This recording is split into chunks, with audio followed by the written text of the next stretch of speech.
I'm Macy Egland. Funeral services are now set for Pope Francis. Faithful from around the world will begin paying final respects starting tomorrow when the late pontiff's casket is brought into St. Peter's Basilica.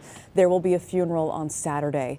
Meanwhile, cardinals from different regions, including New York's Cardinal Timothy Dolan, will soon begin their conclave to elect a new pope. A construction work zone crackdown. We have a trooper that's embedded, dressed like a DOT worker, in one of our trucks, observing anyone that's violating the state's move over law, who's speeding, who is distracted by their driving. The DOT is partnering with state police to ticket drivers who don't slow down or move over. You can read more about Newsday's recently launched year-long investigative series looking at Long Island's dangerous roads on Newsday.com. Only a Newsday, prosecutors want new testimony introduced in the trial of a former Bayshore teacher. The Suffolk DA is asking a judge to allow testimony from more former students who accuse Thomas Bernagozzi of abuse. He's charged with sexually abusing a pair of elementary students decades ago. This East Islip man is expected to be arraigned on a new indictment in connection with the alleged rape and kidnapping of a 14-year-old girl. Police say Francis Buckheit planned to take the teen to the Carolinas. Buffalo Wild Wings opened its first Go location in Nassau. The takeout-focused restaurant is on Sunrise Highway in Belmore. It's the third on Long Island. There's a buzz at Tanger Outlets in Deer Park, not because of the sales, but because of what's on the roof. Check this out. Thousands of honeybees are living in a hive near the J. Crew store. It's part of an urban beekeeping and sustainability effort. The honey is jarred and given out at events and to local organizations. It's pretty cool. Let's check out your Tuesday forecast now. A really gorgeous day on tap. Mostly sunny sky, a bit of a breeze, highs in the 60s and 70s on this Earth Day. Get out and enjoy it. Tomorrow and Thursday, that sun sticks around. Temps in the 60s, looking good. During the day on your Friday, yeah, we're already thinking about Friday. It stays dry, but Friday night, there is a chance of rain. It could linger into Saturday. Just keep that in mind. We dry out for Sunday and the start of next work week.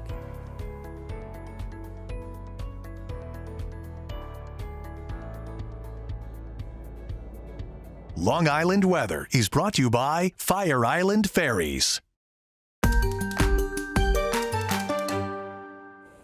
Only a Newsday. Housing lottery applications are being accepted for 53 new affordable apartments in Hempstead Village. Business reporter Jonathan LaMantia explains. The Estella is a building, a 5-story building from Concern Housing and Georgia Green Ventures.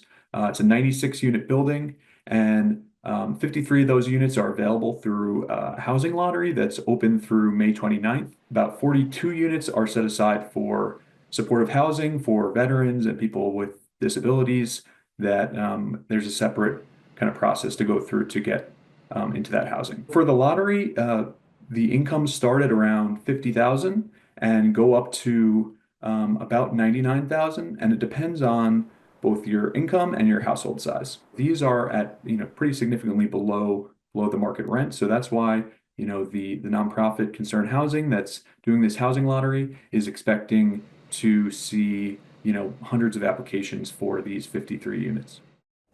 You can read more about the housing lottery on Newsday.com.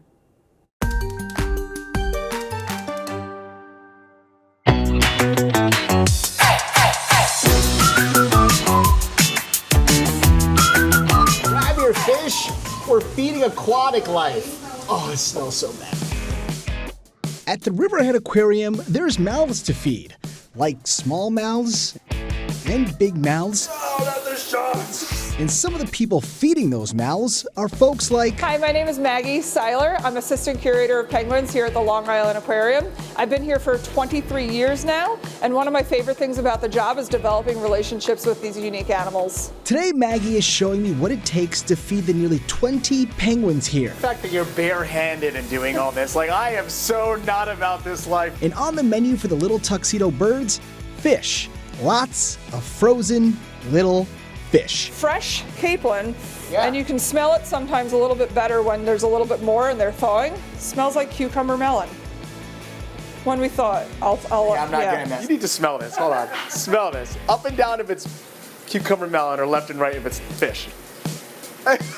What? I may not be the biggest raw fish enthusiast, but Maggie says if you want a job like this, you better be willing to get your hands dirty and be ready for anything. There are days where I walk in and who knows what's going on, and I have to address it. And once the little flippered birds are fed, the day is far from over. The one thing that a lot of people I think don't realize is it's not a typical 9 to 5. Fish prep fridge here. Now it's time to get ready to feed the nurse sharks and sand tiger sharks. And they like the bigger grub. Look, I'm like every guy's dating profile.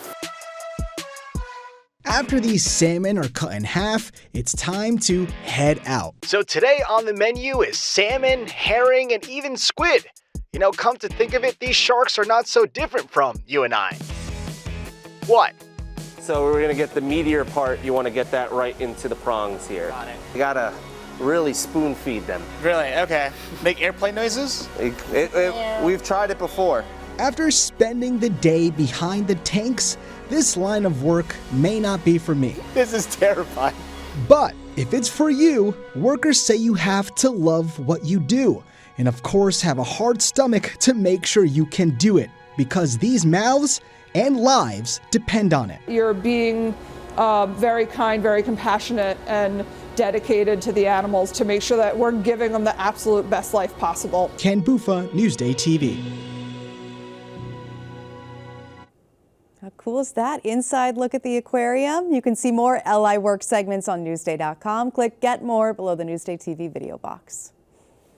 Well, the Knicks and Pistons series is now knotted at a game apiece after New York's comeback effort came up short. Newsday's Steve Popper takes a look at what's next. This is Steve Popper for Newsday Sports at Madison Square Garden, where the Knicks lost Game 2, sort of a giveaway. Same as Game 1, they put themselves in a huge hole. Same as Game 1, they came back, fought back.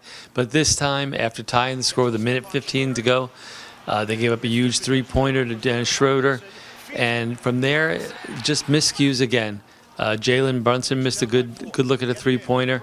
And then not calling timeout, the Knicks had an opportunity with 11 seconds left. So they wound up, they fall short, lose 100-94. Now the series heads to Detroit. And the Knicks have got to fix some of the problems. Physical play by the Pistons did seem to bother them this time. Not so much the physicality as the officiating. A few of them were very unhappy, including Tom Thibodeau, with the discrepancy in free throws. The Pistons shot 14 free throws in Game 2 before the Knicks shot their first one with only 17 seconds left in the first half. So the physical play was a problem. The digging themselves a hole again is a problem. And there was problems here with Karl Anthony Towns. The Pistons were without Isaiah Stewart, only had one real true center, and they could not take advantage. Towns did not score after the midpoint of the second quarter. Just not something the Knicks can put up with here. So they head to game 3. That's right, Game 3, Thursday in Detroit, and they have to try and win back home court now. This is Steve Popper for Newsday Sports. And you could read more about the Knicks playoff run on Newsday.com. Click Get More below the Newsday TV video box.